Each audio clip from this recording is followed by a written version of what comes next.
నేను చెప్తున్న దండు కట్టండి, గుంపు కట్టండి, ఎంబడుండి పని చేపించుకోండి. ఎవడన్నా కాంట్రాక్టర్ అధికారు రాత్రి పగలు రోజుకి 24 గంటలు 2 సంవత్సరాలలో ఈ ప్రాజెక్టును పూర్తి చేయకపోతే ఈపు విమాన మోత మోగుతుందని మా యువకులు దండు కట్టి మక్తల్ నారాయణపేట కొడంగల్ ప్రాజెక్టును పూర్తి చేయించుకోండి. ఏ రాత్రి అయినా ఎన్ని కోట్ల రూపాయలైనా ఈ ప్రాజెక్టును పూర్తి చేయడానికి మీ సోదరుడు, మీ కుటుంబ సభ్యుడు, మీ పాలమూరు బిడ్డ తెలంగాణ రాష్ట్రానికి ముఖ్యమంత్రి ఉన్నాడు. వడ్డించేది నేనే. ఏ వరుసలో కూసున్నా మీరు ఆశించినంత వడ్డించే బాధ్యత నాది. ఈ ప్రాంతాన్ని పైరు పంటలతో పండించే బాధ్యత నాది. పాడి పంటలు పాలమూరులో పండాలి, ఈ దేశానికి ఆదర్శంగా ఉండాలి. దానికి మా యువకులు నడుము బిగించాలి. అదేవిధంగా ఇరిగేషనే కాదు, ఎడ్యుకేషన్ని కూడా ఒక ప్రాధాన్యత కింద తీసుకున్నాం.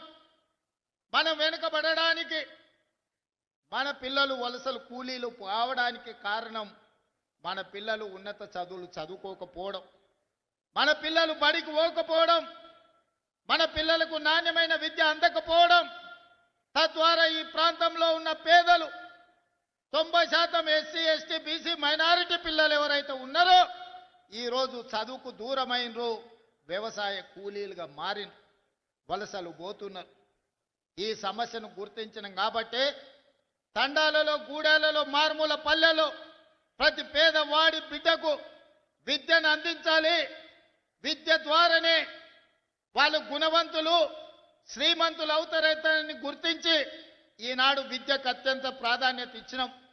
అందుకే ఈనాడు ఈ జిల్లాలో ప్రతి నియోజకవర్గానికి young India Integrated residential school అని ఈనాడు మక్తల్లో కూడా పనులు ప్రారంభించుకున్నాం.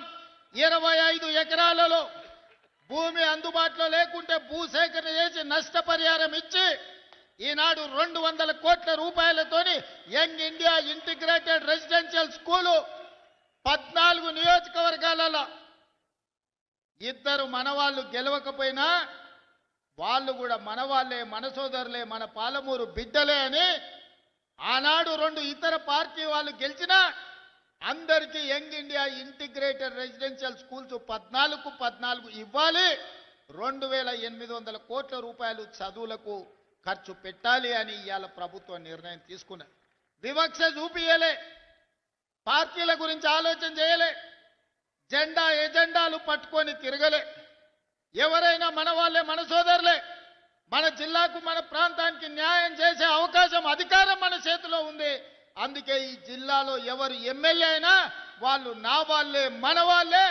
ఆ ప్రాంతాన్ని అభివృద్ధి చెయ్యాలి అని ఈనాడు పాలమూరులో మనం నిధులను విడుదల చేసుకుంటున్నాం.